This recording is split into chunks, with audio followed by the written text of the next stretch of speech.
साहिब जीओ। गुरु नानक अंगद गुरु अमरदास पद बंद। रामदास अर्जन गुरु वर श्री हर गोविंद। हरि राय हर कृष्ण गुरु तेग बहादुर चंद।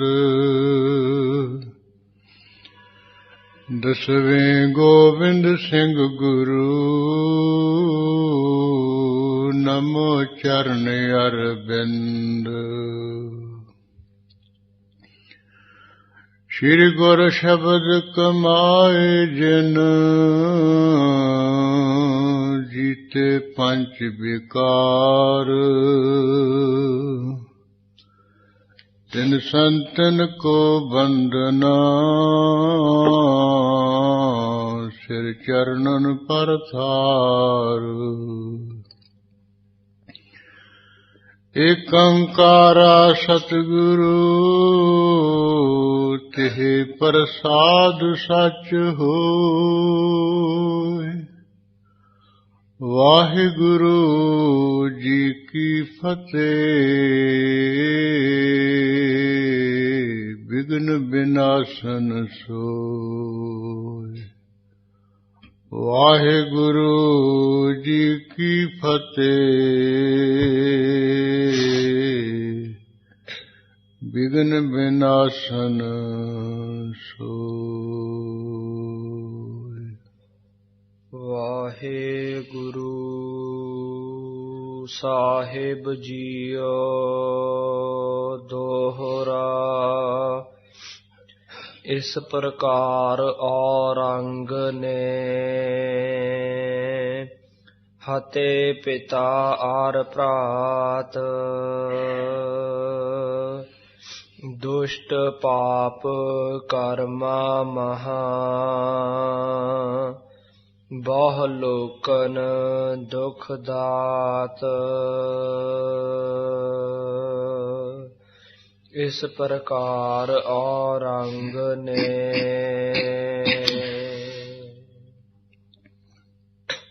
वाहिगुरु जी का खालसा वाहिगुरु जी की फतेह।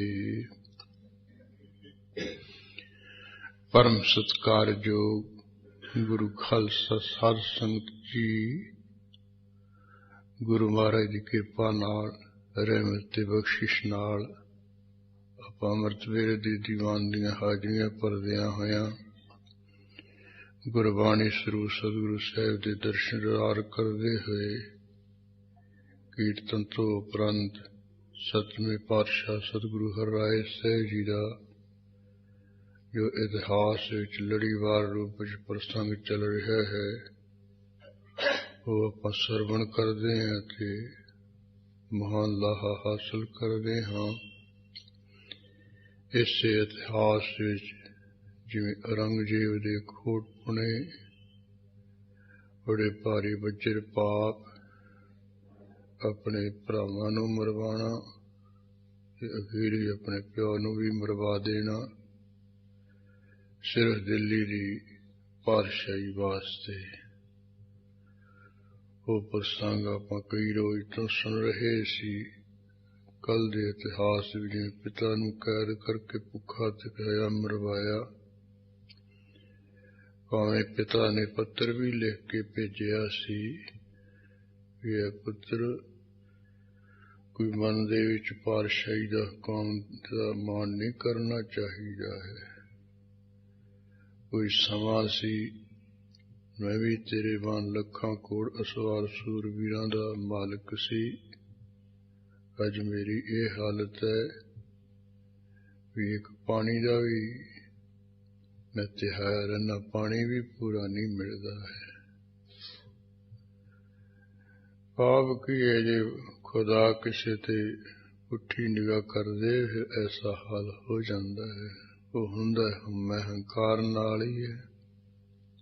ਇਹਨੂੰ ਵੀ ਆਪਣੇ ਸਮੇਂ ਹੰਕਾਰ ਹੋ ਗਿਆ ਸੀ।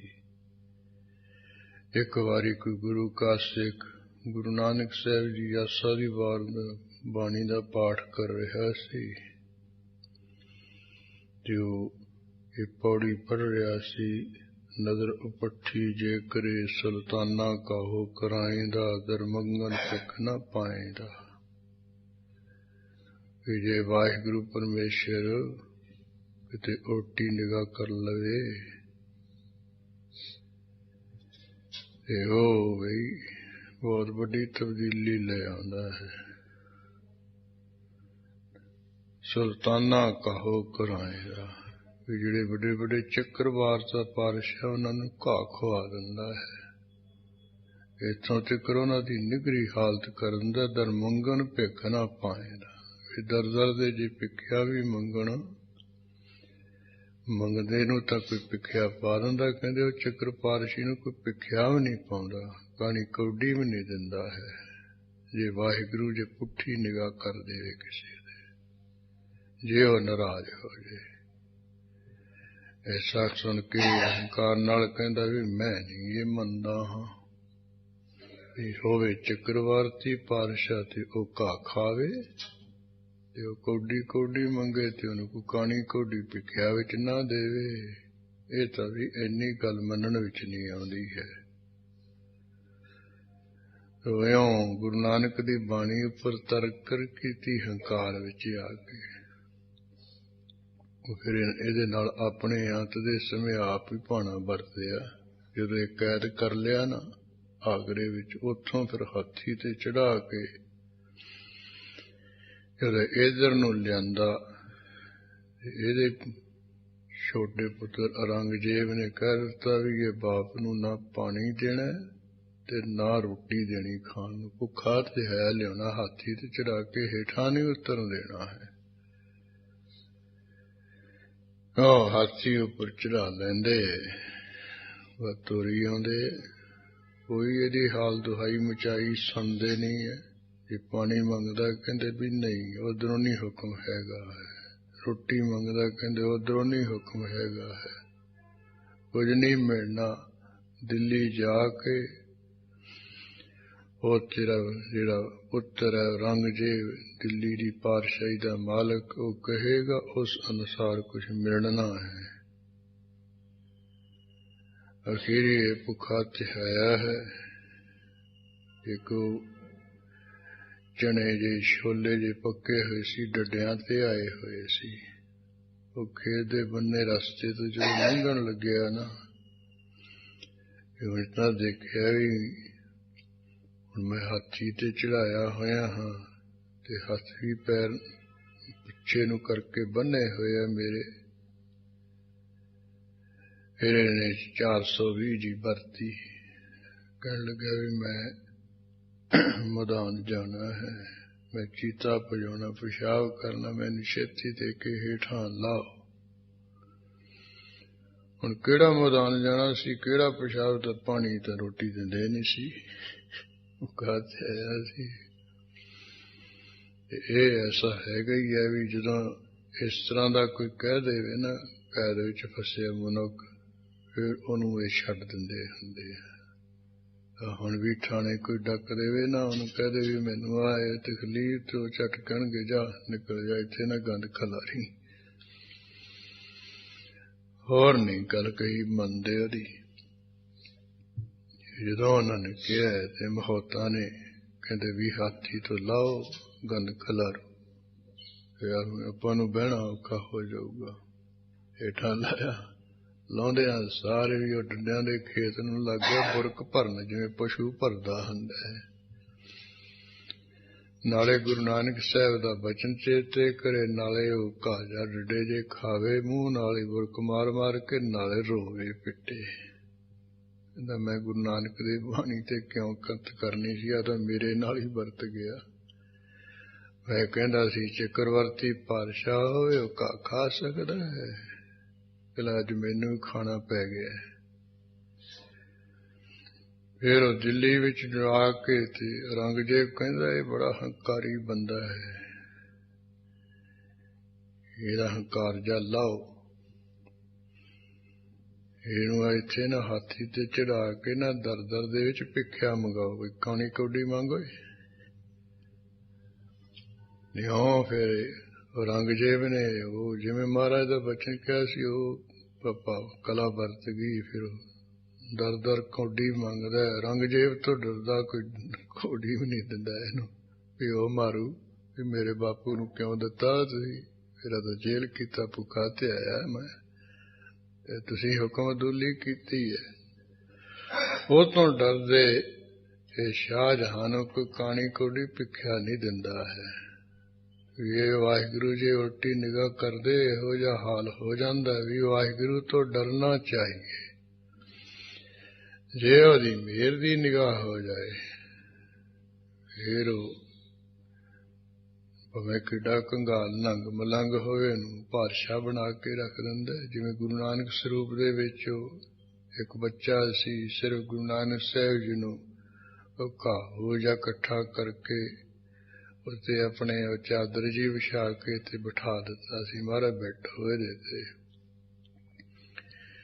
ਤੇ ਉਹ ਡੱਡੇ ਜੇ ਛੋਲੇ ਜੇ ਭੁੰਨ ਕੇ ਹੌਲਾ ਜਾਂ ਬੁਲਾ ਕੇ ਮਹਾਰਾਜ ਅੱਗੇ ਲਿਆ ਰੱਖਿਆ ਸੀ, ਮਹਾਰਾਜ ਛਕੋ ਜੀ।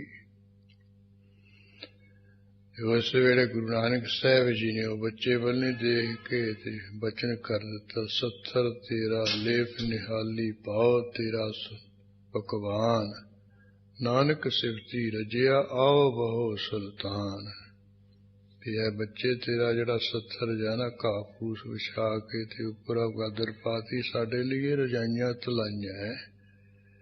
ਅਸੀਂ ਤਾਂ ਪ੍ਰੇਮ ਦੇਖਦੇ ਹਾਂ, ਇਹ ਤੇਰੇ ਜਿਹੜਾ ਹੈ ਨਾ 70 ਹੈ ਘਾਹ ਫੂਸ ਵਿਛਾ, ਸਾਡੇ ਲਈ ਰਜਾਈਆਂ ਤਲਾਈਆਂ ਤੂੰ ਸੋਹਣੀਆਂ ਵਿਛਾਈਆਂ ਕਰ ਦਿੱਤੀਆਂ। ਪਾਓ ਤੇਰਾ ਪਕਵਾਨ, ਜਿਹੜਾ ਪ੍ਰੇਮ ਨਾਲਾ ਤੂੰ ਹੋਲਾਂ ਲਿਆ ਕੇ ਰੱਖ ਦਿੱਤੀਆਂ, ਸਾਡੇ ਲਈ ਤਰ੍ਹਾਂ ਤਰ੍ਹਾਂ ਦੀਆਂ ਮਠਿਆਈਆਂ ਹੈ। ਨਾਨਕ ਸਿਫਤੀ ਰਜਿਆ, ਅਸੀਂ ਤਾਂ ਪਰਮੇਸ਼ਰ ਦੀ ਸਿਫਤ ਕਰਕੇ ਰਜੇ ਪਏ ਆ, ਸਾਨੂੰ ਕੋਈ ਖਾਣ ਦੀ ਭੁੱਖ ਨਹੀਂ ਰਹੀ ਹੈ। ਤੂੰ ਵੀ ਪ੍ਰੇਮ ਨਾਲ ਇਹ ਦੇਣ ਵਾਲਿਆ ਆਓ ਬਹੁ ਸੁਲਤਾਨ, ਤੂੰ ਵੀ ਚੱਕਰਵਰਤੀ ਪਾਤਸ਼ਾਹ ਬਣ ਕੇ ਬਹਿ ਜਾ। ਇੱਕ ਹੋਲਾ ਚੱਬ ਕੇ ਗਰੀਬ ਤੇ ਐਸੀ ਮਿਹਰ ਦੀ ਨਿਗਾਹ ਕਰਦੇ ਉਹ ਚੱਕਰਵਰਤੀ ਪਾਤਸ਼ਾਹ ਬਣ ਜਾਂਦਾ। ਕਲਾ ਕੀ ਵਰਤੀ ਰਾਤ ਨੂੰ ਰਾਜਾ ਚੜ੍ਹਾਈ ਕਰ ਜਾਂਦਾ ਉੱਥੋਂ ਦਾ, ਉਹਦੇ ਘਰੇ ਕੋਈ ਬੱਚਾ ਹੈ ਨਹੀਂ ਹੈ। ਵਜ਼ੀਰ ਕਹਿੰਦੇ ਵੀ ਜੇ ਅਸੀਂ ਗੱਦੀ ਤੇ ਬਹਿਨੇ ਨਰਕਾਂ ਦੇ ਭਾਗੀ ਹੋਵਾਂਗੇ। ਸੋ ਪਰਜਾ ਦੇ ਲੋਕਾਂ ਨੂੰ ਇਕੱਠੇ ਕਰ ਲਿਆ ਵੀ ਹੁਣ ਕਿਹਨੂੰ ਇਸ ਗੱਦੀ ਤੇ ਬਿਠਾਈਏ, ਆਪਾਂ ਕੋਈ ਸਜ਼ਾ ਦੇ ਭਾਗੀ ਨਾ ਹੋ ਸਕੀਏ। ਵਜ਼ੀਰਾਂ ਨੂੰ ਕਹਿੰਦੇ ਵੀ ਤੁਸੀਂ ਸੋਚੋ ਵਿਚਾਰੋ ਵੀ ਜਿਹੜਾ ਯੋਗ ਵਿਅਕਤੀ ਹੋਵੇ ਉਹਨੂੰ ਬਿਠਾਇਆ ਜਾਏ। ਤਖਤ ਵਾਹ ਰਾਜਾ ਸੋਭ ਹੈ ਜੀ ਤਖਤੈ ਲਾਇਕ ਹੋਈ। ਵਜ਼ੀਰ ਕਹਿਣ ਲੱਗੇ ਵੀ ਹੁਣ ਸਾਡੀ ਸਮਝ ਤਾਂ ਵਿੱਚ ਕੁਝ ਆਉਂਦਾ ਨਹੀਂ ਹੈ ਵੀ ਕਿਹਨੂੰ ਬਿਠਾਈਏ। ਸਾਡੀ ਤਾਂ ਵਿਚਾਰ ਇਹ ਹੈ ਵੀ ਇਹ ਦਰਵਾਜ਼ੇ ਸ਼ਹਿਰ ਦੇ ਰਾਜਧਾਨੀ ਦੇ ਬੰਦ ਕੀਤੇ ਜਾਣ, ਤੜਕੇ ਉੱਠ ਕੇ ਸਵੇਰੇ ਬਾਹਰਲਾ ਜਿਹੜਾ ਚੜ੍ਹਦੀ ਤਰਫ ਦਾ ਦਰਵਾਜ਼ਾ ਖੋਲਿਆ ਜਾਏ। ਜਿਹੜਾ ਕੋਈ ਸਭ ਤੋਂ ਪਹਿਲਾਂ ਦਰਵਾਜ਼ੇ ਦੇ ਅੰਦਰ ਪ੍ਰਵੇਸ਼ ਹੋਵੇ, ਸ਼ਹਿਰ ਦੇ ਵਿੱਚ ਪ੍ਰਵੇਸ਼ ਹੋਵੇ, ਸਮਝ ਲਿਆ ਜਾਵੇ ਵੀ ਇਹ ਖੁਦਾ ਨੇ, ਪਰਮੇਸ਼ਰ ਨੇ ਭੇਜਿਆ ਪਾਤਸ਼ਾਹ ਸਾਡੇ ਲਈ। ਉਹ ਭਾਵੇਂ ਕਿਹੋ ਜਿਹਾ ਹੋਵੇ, ਗਰੀਬ ਹੋਵੇ, ਅਮੀਰ ਹੋਵੇ, ਪੜ੍ਹਿਆ ਹੋਵੇ, ਅਨਪੜ੍ਹ ਹੋਵੇ, ਕਿਹੋ ਜਿਹਾ ਮਰਜ਼ੀ ਹੋਵੇ, ਇਹ ਮੰਨਿਆ ਜਾਏ ਵੀ ਪਰਮੇਸ਼ਰ ਨੇ ਇਹ ਪਾਤਸ਼ਾਹੀ ਵਾਸਤੇ ਭੇਜਿਆ ਹੈ। ਸਾਰੇ ਕਹਿੰਦੇ ਵੀ ਬਿਲਕੁਲ 16 ਨਿਕਲ ਠੀਕ ਹੈ, ਸਲਾਹ ਠੀਕ ਹੈ, ਪਰਮੇਸ਼ਰ ਤੇ ਭੇਜੇ ਤੇ ਬਸ ਉਹਨੂੰ ਦਿਓ ਗੱਦੀ। ਦਰਵਾਜ਼ੇ ਬੰਦ ਕਰਤੇ। ਤੜਕੇ ਉੱਠ ਕੇ ਸਾਰੇ ਪਰਜਾ ਦੇ ਲੋਕ ਚੜ੍ਹਦੀ ਤਰਫ ਦੇ ਦਰਵਾਜ਼ੇ ਅੱਗੇ ਗਏ। ਇੱਧਰ ਹੁਣ ਜਿਹੜਾ ਗੁਰੂ ਨਾਨਕ ਸਾਹਿਬ ਦੀ ਹਜ਼ੂਰੀ ਵਿੱਚੋਂ ਬੰਨੇ ਖੇਤ ਦੇ ਬੱਚਾ ਬੈਠਾ ਹੈ, ਸ਼ਾਮ ਨੂੰ ਵਾਪਸ ਪਰਤਣ ਲੱਗਿਆ ਸੀ। ਮਹਾਰਾਜ ਕਹਿੰਦੇ ਕਿੱਧਰ ਜਾਣਾ ਹੈ? ਲੱਗਿਆ ਮਹਾਰਾਜ ਰਾਤ ਆ ਰਹੀ ਹੈ, ਠੰਡ, ਰਜਾਈ ਚਲਾਈ ਲਿਆਉਂ, ਮਾਂ ਪਿਓ ਨੂੰ ਕਹਿ ਕੇ ਭੋਜਨ ਬਣਾ ਕੇ ਛਕਾਉਂ। ਚਲੋ ਇਹ ਤਾਂ ਥੋੜਾ ਬਹੁਤਾ ਨਾਸ਼ਤਾ ਹੋ ਗਿਆ, ਹੋਲਾ ਨਾ ਕਿਵੇਂ ਰਾਤ ਲੰਘੂ। ਮਹਾਰਾਜ ਕਹਿੰਦੇ ਨਹੀਂ, ਤੂੰ ਇੱਥੇ ਬੈਠ, ਅਸੀਂ ਸਭ ਕੁਝ ਕਰਕੇ ਤੇਰੇ ਪਤਾ ਹਾਂ, ਤੂੰ ਨੇ ਕਿਧਰੇ ਜਾਣਾ ਹੈ। ਮਹਾਰਾਜ ਵੀ ਸਾਰੀ ਰਾਤ ਬੈਠੇ ਬੰਦਗੀ ਵਿੱਚ, ਬੱਚਾ ਵੀ ਚੌਕੜਾ ਮਾਰ ਕੇ ਹੱਥ ਜੋੜ ਕੇ ਬੈਠਾ ਰਿਹਾ। ਜਦੋਂ 4 ਵਜੇ ਬੱਚੇ ਨੂੰ ਫੇਰ ਫਿਕਰ ਪਿਆ ਵੀ ਰਾਤ ਤਾਂ ਚਲੋ ਲੰਘ ਗਈ ਔਖੀ ਸੌਖੀ, ਹੁਣ ਦਿਨ ਚੜ੍ਹੇ ਤਾਂ ਮਹਾਰਾਜ ਨੂੰ ਥੋੜਾ ਬਹੁਤਾ ਲਿਆ ਕੇ ਘਰੋਂ ਛਕਾਈਏ ਖੁਸ਼ੀ ਲਈਏ। ਮਹਾਰਾਜ ਤਾਂ ਸਮਾਧੀ ਵਿੱਚ ਬੈਠੇ ਸੀ। ਇਹ ਬੱਚਾ ਫਿਰ ਉੱਠ ਕੇ ਸ਼ਹਿਰ ਵੱਲ ਨੂੰ ਚੱਲ ਪਿਆ। ਹੁਣ ਉਧਰ ਦਰਵਾਜ਼ੇ ਬੰਦ ਹੈ। ਫਿਰ ਖਿਆਲ ਕਰਦਾ ਵੀ ਜਦੋਂ ਦਰਵਾਜ਼ੇ ਖੁੱਲ ਗਏ ਤੇ ਉਦੋਂ ਮੈਂ ਅੰਦਰ ਵੜ ਜਾਊਂ, ਘਰੇ ਜਾਊਂ, ਝਟਪਟ ਗੁਰੂ ਮਹਾਰਾਜ ਵਾਸਤੇ ਛਕਣ ਵਾਸਤੇ ਦੁੱਧ ਪਾਣੀ ਹੋਰ ਪ੍ਰਸ਼ਾਦਾ ਬਣਵਾ ਕੇ ਲਿਆਉਂ। ਉਹ ਦਰਵਾਜ਼ੇ ਦੇ ਨਾਲ ਲੱਗਾ ਖੜੋਤਾ ਸੀ। ਜਦੋਂ ਇਹ ਵਿਚੀਰਾਂ ਨੇ ਆ ਕੇ ਦਰਵਾਜ਼ਾ ਖੋਲ੍ਹਿਆ, ਅੰਦਰ ਨੂੰ ਧੱਸਣ ਲੱਗਿਆ, ਬਣ ਲੱਗਿਆ, ਤੇ ਉਹਨਾਂ ਨੇ ਸ਼ੀਸ਼ ਦੇ ਵਿੱਚ ਝਟਪਟ ਕੇਸਰ ਦੀ ਜਿਹੜੀ ਉਹ ਕਟੋਰੀ ਇਹਦੇ ਪਾ ਦਿੱਤੀ ਤੇ ਗਲੇ ਵਿੱਚ ਮਾਲਾ ਪਾ ਦਿੱਤੀ ਹੈ, ਮੱਥੇ ਤੇ ਤਿਲਕ ਲਾ ਦਿੱਤਾ ਹੈ। ਸਾਰੇ ਕਹਿਣ ਲੱਗੇ ਵੀ ਅੱਜ ਤੋਂ ਬਾਅਦ ਬੱਚੇ ਤੈਨੂੰ ਪਰਮੇਸ਼ਰ ਨੇ ਭੇਜਿਆ, ਤੂੰ ਸਾਡਾ ਹੁਣ ਪਾਤਸ਼ਾਹ ਹੈ। ਜੋ ਮਾਂ ਪਿਓ ਕੋਲ ਨਹੀਂ ਲੈਣ ਗਏ, ਜਾ ਕੇ ਤਖਤ ਤੇ ਬਿਠਾ ਦਿੱਤਾ ਉਸਨੂੰ। ਕਿਉਂ ਅਜੇ ਵਾਹਿਗੁਰੂ ਮਿਹਰ ਦੀ ਨਿਗਾਹ ਕਰਦੇ ਤੇ ਪਾਤਸ਼ਾਹ ਬਣਾ ਦਿੰਦਾ ਹੈ, ਤੇ ਜੇ ਉਲਟੀ ਨਿਗਾਹ ਕਰਦੇ ਗੁੱਸੇ ਨਾਰਾਜ਼ ਹੋ ਜਾਏ ਫਿਰ ਘਾਹ ਖਵਾ ਦਿੰਦਾ। ਦਰ ਮੰਗਿਆ ਭਿੱਖਿਆ ਵੀ ਨਹੀਂ ਪੈਂਦੀ ਹੈ। ਵਾਹਿਗੁਰੂ ਤੋਂ ਡਰਨਾ ਚਾਹੀਦਾ ਹੈ। ਇਹ ਵਾਹਿਗੁਰੂ ਐਸਾ ਨੀਚੋਂ ਊਚ ਕਰਾ, ਮੇਰਾ ਗੋਬਿੰਦ ਕਾਹੂ ਤੇ ਨਾ ਡਰੈ। ਇਹ ਭਗਤ ਰਵਿਦਾਸ ਜੀ ਕਹਿ ਰਿਹਾ, ਮੇਰਾ ਜਿਹੜਾ ਗੋਬਿੰਦ ਮਾਲਿਕ ਹੈ ਨੀਵਿਆਂ ਤੋਂ ਉੱਚੇ ਕਰ ਦਿੰਦਾ ਹੈ, ਤੇ ਉਹ ਕਿਸੇ ਤੋਂ ਡਰਦਾ ਵੀ ਨਹੀਂ ਹੈ, ਜੋ ਚਾਹੇ ਉਹ ਕਰ ਸਕਦਾ ਹੈ।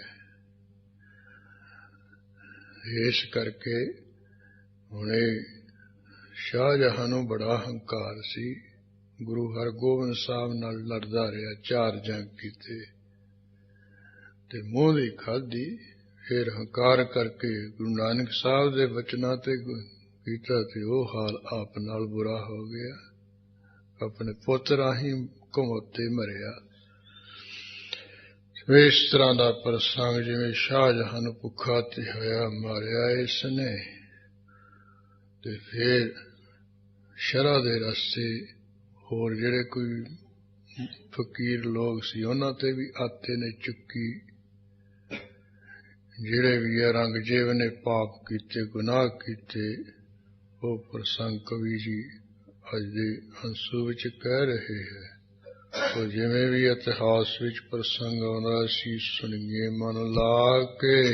ਇਸ ਪ੍ਰਕਾਰ ਔਰੰਗ ਨੇ, ਕਵੀ ਜੀ ਕਹਿੰਦੇ ਇਸ ਢੰਗ ਦੇ ਨਾਲ ਔਰੰਗਜ਼ੇਬ ਪਾਤਸ਼ਾਹ ਨੇ ਫਤਿਹ ਪਿਤਾ ਔਰ ਭਰਾਤ, ਜਿਹੜੇ ਆਪਣੇ 2 ਭਰਾ ਸੀ, ਇੱਕ ਨੂੰ ਤਾਂ ਕੈਦ ਕਰ ਲਿਆ ਸੀ, ਦੂਜੇ ਨੂੰ ਜ਼ਹਿਰ ਦੇ ਦਿੱਤੀ ਸੀ, ਉਹ 2 ਉਹ ਮਰਵਾਏ, ਤੇ ਤੀਜਾ ਜਿਹੜਾ ਕਹਿੰਦੇ ਪਿਓ ਸੀ ਉਹ ਵੀ ਕਹਿੰਦੇ ਮਰਵਾਇਆ।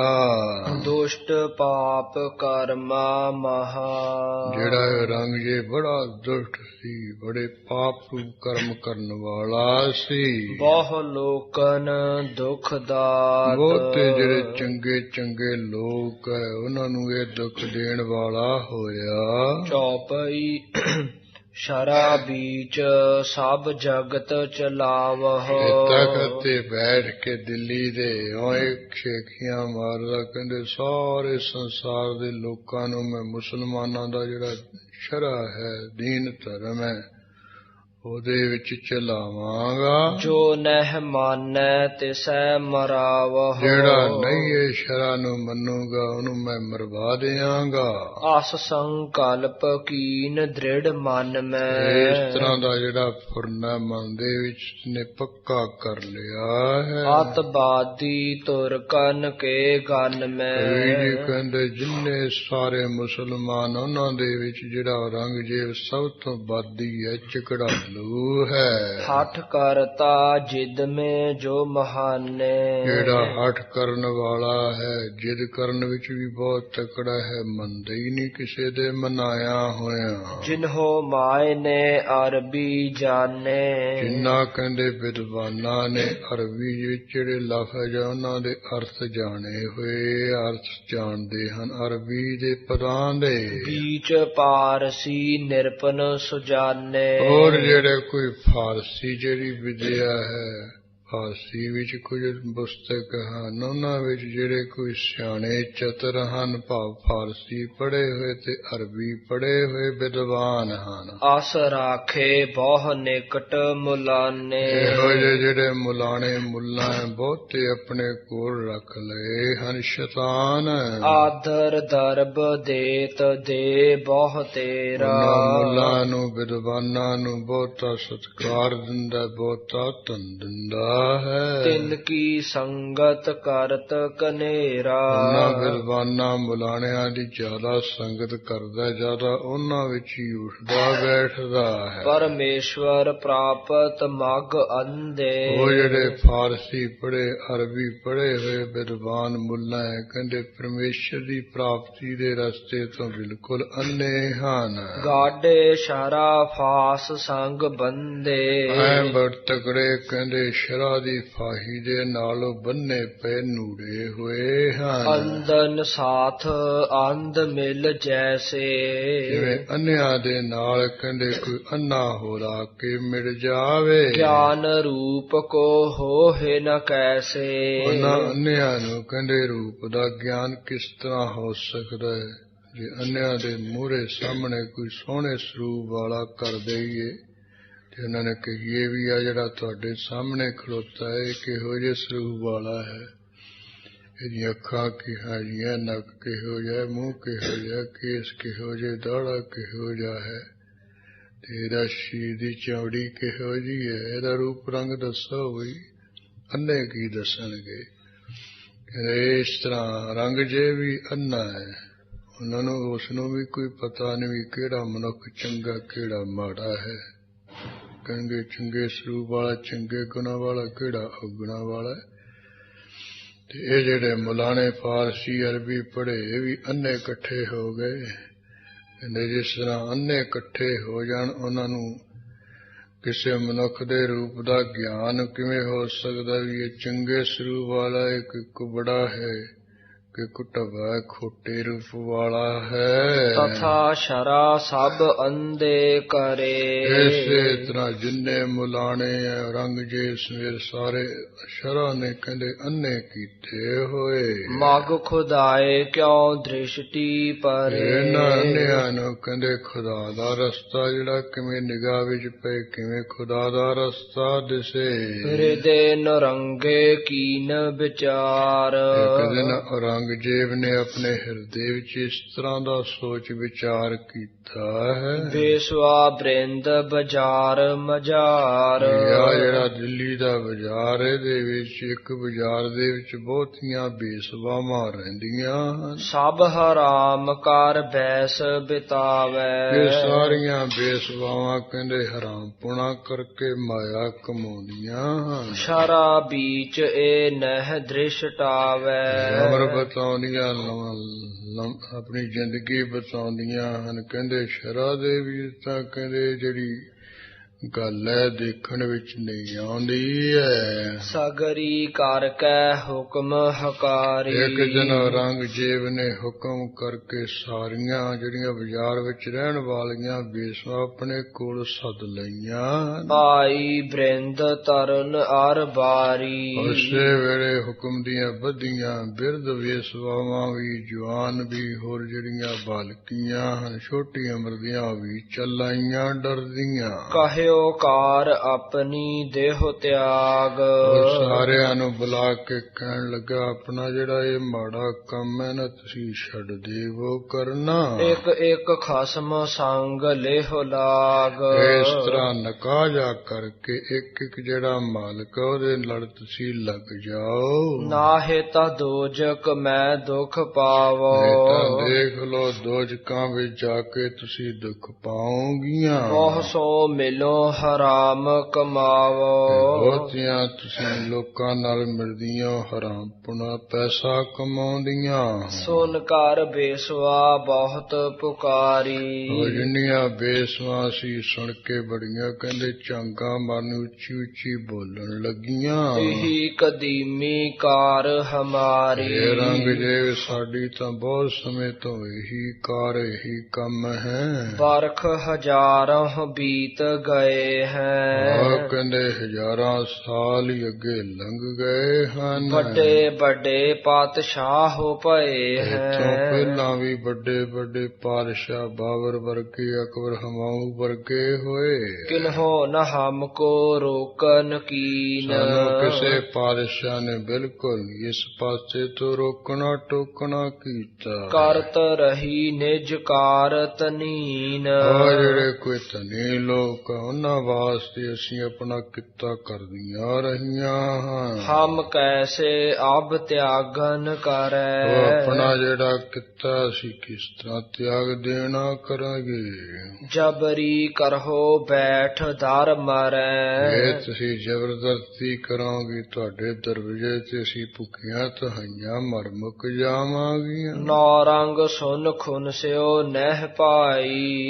ਕਹਿੰਦੇ ਰਗ ਜੋ ਸੁਣ ਕੇ ਖਿਜਿਆ ਗੁੱਸੇ ਵਿੱਚ ਆਇਆ। ਇਹਨੂੰ ਬੇਸਵਾਂ ਦੀ ਗੱਲ ਕਹੀ ਚੰਗੀ ਨਹੀਂ ਲੱਗੀ। ਨੌਕਾ ਪਰ ਗਨ ਬੋਲ ਚੜਾਈ। ਕਹਿੰਦੇ ਬੁਲਾ ਕੇ ਸਾਰਿਆਂ ਨੂੰ ਕਹਿੰਦੇ ਬੇੜੀ ਵਿੱਚ ਚੜਵਾ ਦਿੱਤਾ ਹੈ। ਜਮਨਾ ਕੇ ਪ੍ਰਵਾਹ ਮੈਂ ਜਾਏ। ਉਹਨਾਂ ਨੂੰ ਕਿਹਾ ਨਾ ਜਿਹੜੇ ਮਲਾ ਵੀ ਜਿੱਥੇ ਜਮਨਾ ਦਾ ਬਹੁਤਾ ਡੂੰਘਾ ਪ੍ਰਵਾਹ ਪਾਣੀ ਦਾ ਚੱਲਦਾ ਹੈ। ਗਹਿ ਗਹਿ ਸਗਰੀ ਦਈ ਡੁਬਾਏ। ਉੱਥੇ ਫੜ ਫੜ ਕੇ ਸਾਰਿਆਂ ਨੂੰ ਕਹਿੰਦੇ ਗੋਤੇ ਲਾ ਕੇ ਡੁਬਾ ਦੇਣਾ ਮਾਰ ਦੇਣਾ। ਉਹਨਾਂ ਨੇ ਐਂ ਕੀਤਾ ਹੈ। ਹਾਹਾਕਾਰ ਪੁਰੀ ਮਹਿ ਹੋਵਾ। ਬਾਕੀ ਜਿਹੜੀਆਂ ਬੇਸਵਾ ਸੀ ਸਾਰਿਆਂ ਦੇ ਵਿੱਚ ਹੀ ਕਹਿੰਦੇ ਦਿੱਲੀ ਸ਼ਹਿਰ ਦੇ ਵਿੱਚ ਹਾਲ ਦਹਾਈ ਮਚ ਗਈ ਹੈ। ਇਹ ਦੁਰਮਤ ਕੁਲ ਕੋ ਜਸ ਖੋਵਾ।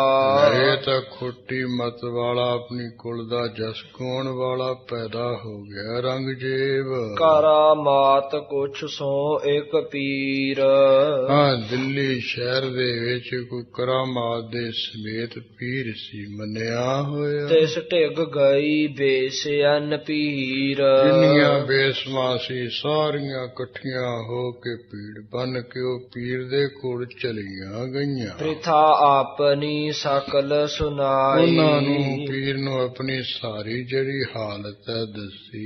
ਇਹ ਨੌ ਰੰਗ ਬਾਦੀ ਦੁਖਦਾਈ। ਇਹ ਪੀਰ ਜੀ ਹੈ ਜਿਹੜਾ ਰੰਗ ਜੇ ਝਗੜਾਲੂ ਹੈ ਸਾਨੂੰ ਬੜਾ ਦੁੱਖ ਦੇਣ ਵਾਲਾ ਹੋਇਆ। ਬੇੜੀ ਤੇ ਚੜਾ ਕੇ ਜਮਨਾ ਦੇ ਪ੍ਰਵਾਹ ਦੇ ਵਿੱਚ ਸਾਨੂੰ ਡੁਬਾ ਦਿੰਦਾ ਮਰਵਾਈ ਜਾਂਦਾ ਹੈ। ਇਸ ਤੇ ਰੱਛਿਆ ਕਰਹੋ ਹਮਾਰੀ। ਇਹ ਪੀਰ ਜੀ ਸਾਡੀ ਇਸ ਦੁਸ਼ਟ ਰੰਗੇ ਤੋਂ ਰੱਖਿਆ ਕਰੋ ਸਾਨੂੰ ਇਹ ਤੇ ਮੂਤ ਮੌਤ ਤੋਂ ਬਚਾਓ ਜੀ। ਨਾਹੇ ਤਾਂ ਨਾਸਹਿ ਸਭ ਇੱਕ ਬਾਰੀ। ਨਹੀਂ ਤਾਂ ਇਹ ਬੜਾ ਦੁਸ਼ਟ ਨੇ ਸਾਰੀਆਂ ਇੱਕੋ ਵਾਰੀ ਡਬੋ ਡਬੋ ਕੇ ਨਾਸ ਕਰ ਦੇਣੀਆਂ ਹਨ। ਸੁਨਤ ਪੀਰ ਕੇ ਕਰਨਾ ਆਈ। ਉਹ ਹੈ ਤਾਂ ਭਾਵੇਂ ਮਾੜਾ ਕੰਮ ਹੀ ਕਰ ਰਹੀਆਂ ਸੀ ਪਰ ਫਿਰ ਵੀ ਉਹ ਜਿਹੜੇ ਕੋਈ ਪੀਰ ਲੋਕ ਹੁੰਦੇ ਆ ਜਦੋਂ ਉਹਨਾਂ ਦੀ ਕੋਈ ਸ਼ਰਨ ਆ ਜਾਏ ਤੇ ਉਹਨਾਂ ਦੇ ਅੰਦਰ ਤਰਸ ਆਈ ਜਾਂਦਾ। ਕਹਿੰਦੇ ਇਸ ਤਰ੍ਹਾਂ ਉਹਦੇ ਅੰਦਰ ਰਹਿਮ ਜਾ ਆ ਗਿਆ ਵੀ ਬਹੁਤੀਆਂ ਰੋਂਦੀਆਂ ਹੁੰਦੀਆਂ ਹਨ।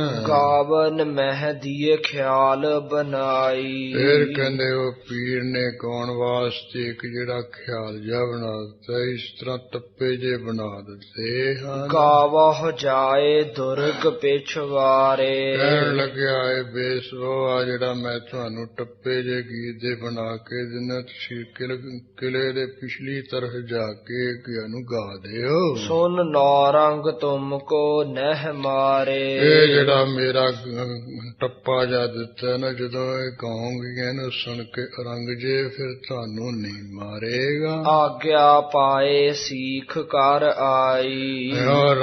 ਪੀਰ ਦੀ ਆਗਿਆ ਪਾ ਕੇ ਉਹ ਜਿਹੜਾ ਟੱਪਾ ਜਾ ਬਣਾਇਆ ਗੀਤ ਦਾ ਉਹ ਕਹਿੰਦੇ ਸਿੱਖ ਕੇ ਯਾਦ ਕਰਕੇ ਬੇਸਵਾਵਾਂ ਆ ਗਈਆਂ।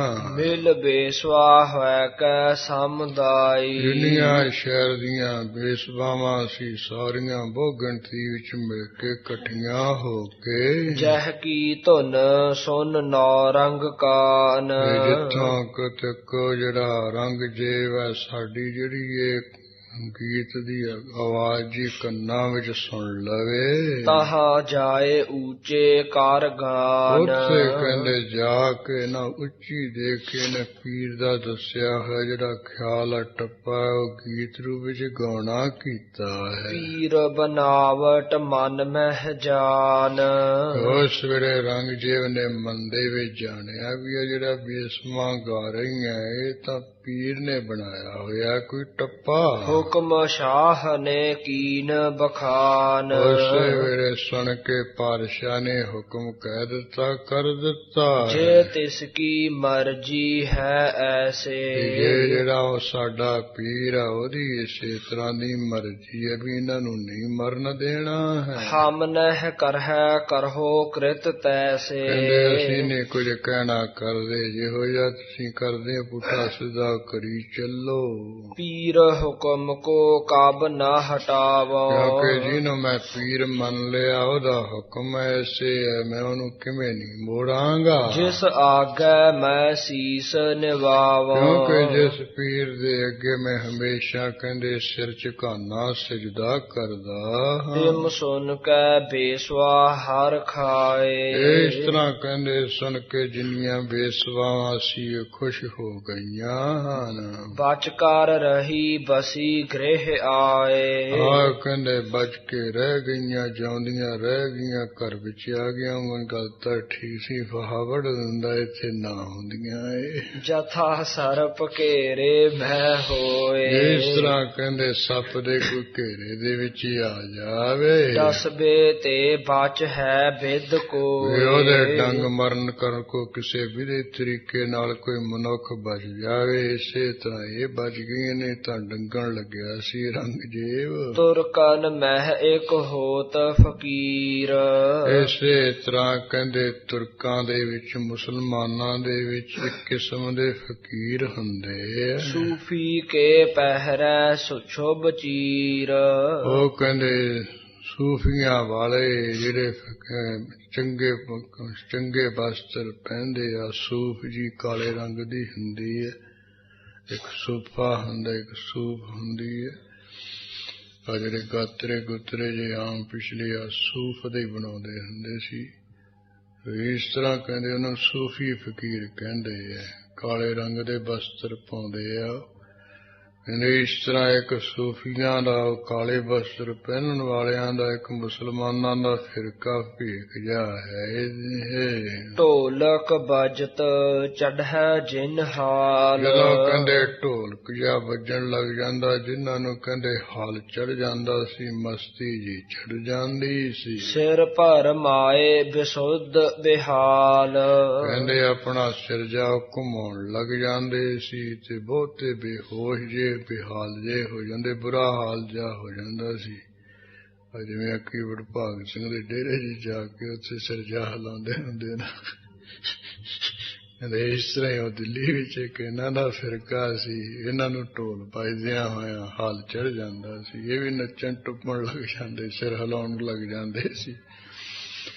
ਇਸ ਤਰ੍ਹਾਂ ਕਹਿੰਦੇ ਜਿਨ੍ਹਾਂ ਨੂੰ ਢੋਲ ਵੱਜਦਿਆਂ ਸਾਰੇ ਕਹਿੰਦੇ ਹਾਲ ਚੜ ਜਾਂਦਾ ਤੇ ਸਿਰ ਘੁਮਾਉਣ ਲੱਗ ਪੈਂਦੇ ਸਿਰ ਫੇਰ ਲੱਗ ਪੈਂਦੇ ਸੰਤ ਬੇਹੋਸ਼ ਤੇ ਬੁਰਾ ਹਾਲ ਹੋ ਜਾਂਦਾ ਸੀ। ਸੋ ਦਿੱਲੀ ਪੁਰ ਮਹਿ ਸਮੁਦਾਏ। ਇਹੋ ਜਿਹੇ ਜਿਹੜੇ ਸੂਫੀ ਫਕੀਰ ਸੀ ਦਿੱਲੀ ਵਿੱਚ ਬਹੁ ਗਿਣਤੀ ਵਿੱਚ ਸਨ। ਤਿੰਨ ਕੋ ਨੌ ਰੰਗ ਲੀਨ ਬੁਲਾਏ। ਉਹਨਾਂ ਸੂਫੀ ਫਕੀਰਾਂ ਨੂੰ ਇੱਕ ਦਿਨ ਔਰੰਗਜ਼ੇਬ ਨੇ ਆਪਣੇ ਕੋਲ ਬੁਲਾ ਲਿਆ ਸੱਦ ਲਿਆ। ਸਭ ਇਕੱਠੇ ਕੀਏ ਭਏ ਕਨੇਰੇ। ਜਦੋਂ ਸਾਰਿਆਂ ਨੂੰ ਇਕੱਠਿਆਂ ਕੀਤਾ ਤੇ ਬਹੁਤੇ ਹੋ ਗਏ ਗਿਣਤੀ ਵਿੱਚ। ਪੂਜਨ ਲੱਗਿਓ ਤਿਨਹੋਂ ਕਰ ਨੇਰੇ। ਉਹਨਾਂ ਫਕੀਰਾਂ ਨੂੰ ਨੇੜੇ ਜੇ ਕਰਕੇ ਔਰੰਗਜ਼ੇਬ ਪੁੱਛਣ ਲੱਗ ਪਿਆ ਤੁਮ ਕੈਸੇ ਬੇਸੁੱਧ ਹੋਏ ਜਾਵੋ।